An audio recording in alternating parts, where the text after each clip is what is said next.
Good morning বন্ধুরা, welcome back to my channel Suchi's daily vlog. সবাই আশা করি খুব ভালো আছো, আমিও আছি একরকম। সকাল সকাল লেবু মধুর জলটা খেয়ে নিয়ে একটু রিফ্রেশ হয়ে নিলাম, তারপরেই চলে এলাম লিকার চা নিয়ে দুজনের জন্য। আর সে অ্যাকচুয়ালি না, দুজনে মিলে যখন একসাথে বসে চাটা খাই খুবই ভালো লাগে। এই সকালবেলায় মুডটা পুরো অন হয়ে যায়, ঘুম থেকে ওঠার পরে সারা দিনের কাজ করার শক্তি আমি পেয়ে যাই, সত্যি কথা বলতে। এরপর সোজা চলে এলাম ব্রেকফাস্ট রান্না করতে। আমি একটু পোহা বানিয়ে দিচ্ছি, মানে চিড়ের পোলাও আর কি। একদম ঝুরঝুর করে বানিয়ে নিয়ে আর একটুখানি উপর থেকে বাদাম দিয়ে দিলাম।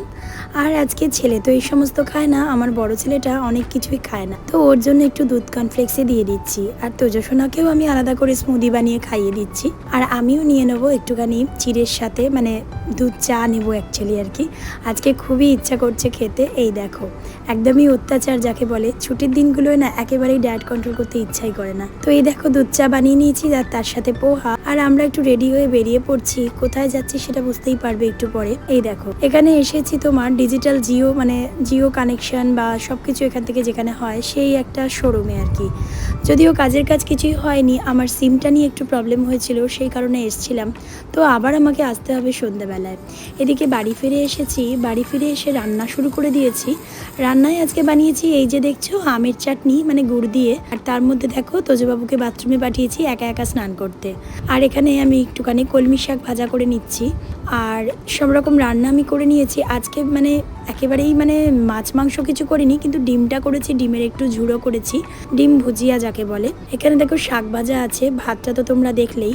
আর এই যে করেছি আলু পোস্ত ঝাল ঝাল করে, আর তার সাথে পাতলা করে মুসুর ডাল, যেটা খেতে আমাদের দুজনেরই ভীষণ ভালো লাগে। আজকে যেহেতু ওর সেকেন্ড স্যাটারডে ছুটি আছে অফিসে, সেই কারণে। আর এখানে আমের চাটনিও নিয়ে নিয়েছি, নিয়ে দুজনে একসাথেই প্রায় খেতে বসে গেছি। কেননা তাড়াতাড়ি খাওয়া দাওয়া করে আবার একটু রেস্ট নিয়ে আবারও যেতে হবে সেই জিও ডিজিটাল শোরুমটাতে। কেননা আমার সিমটা নিয়ে যে প্রবলেমটা হয়েছে, কাজের কাজ কিছুই হয়নি, দেখা যাক পরে গিয়ে কি হয়। তো চলো লাঞ্চটা করে নিই। আর এই দেখো, বেরিয়ে চলে এসেছি এইখানে। এই যে দেখতেই পাচ্ছ, ঢুকছি আমরা শোরুমে। আবারও তোজবাবুকে সঙ্গে নিয়ে এসেছি, ওর দাদা আছে বাড়িতে। এখানে ফোনও বিক্রি হয় নানান রকম, আর এখানে জিওর কানেকশানটাই দেওয়া হয় আর কি।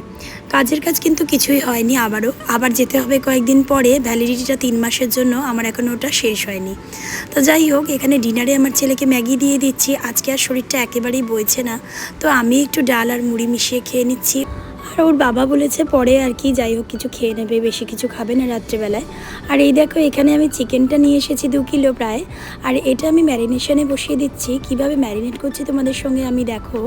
আদা বাটা দিয়ে দিলাম 1.5 চামচ মতন, তার সাথে দিয়ে দিচ্ছি বড় টেবিল চামচের 1 টেবিল চামচ রসুন বাটা।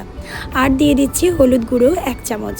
আর তার সাথে দিয়ে দিচ্ছি একটু লঙ্কার গুঁড়ো। লঙ্কার গুঁড়োটা আমি আর কি ঝাল আন্দাজে দিলাম, তোমরা চাইলে নাও দিতে পারো। আর এখানে কাশ্মীরি মির্চ দিচ্ছি কালার হওয়ার জন্য। আর দিয়ে দিলাম 1 টেবিল চামচ জিরে গুঁড়ো। আর দিচ্ছি 1 টেবিল চামচ ধনিয়া গুঁড়ো। এই সব কিছু মশলা একসাথে দিয়ে দিচ্ছি একটু গুঁড়ো গরম মশলা, অল্প করেই দিচ্ছি, বেশি দিচ্ছি না, কারণ গরমটা প্রচণ্ড পড়েছে। আর আন্দাজ মতন একটু নুন আর 1 চামচ তেল দিলাম। যেহেতু আমি লেবু আগে থেকে মাখিয়ে রেখেছিলাম, সেটা তোমাদেরকে দেখানো হয়নি, তাই এটা বলেই দিলাম। দিয়ে সমস্ত মশলাটা মাখিয়ে নিয়ে আমি ম্যারিনেট করে রেখে দেবো। বড় বড় চিকেনের পিসগুলো দেখে আশা করি বুঝতে পারছো তোমরা। অ্যাকচুয়ালি আগামীকাল এটা বিরিয়ানি হতে চলেছে, তো সেই রেসিপিটাও তোমাদের সঙ্গে শেয়ার করব। টক দইটা রাতের বেলা দিলাম না, জল কাটবে বলে, ওটা আগামীকালই দেবো। তো চলো আজকের ব্লগটা এখানেই রাখছি। সবাই খুব ভালো থেকো, সুস্থ থেকো। দেখা হচ্ছে নেক্সট ভিডিওতে। টাটা।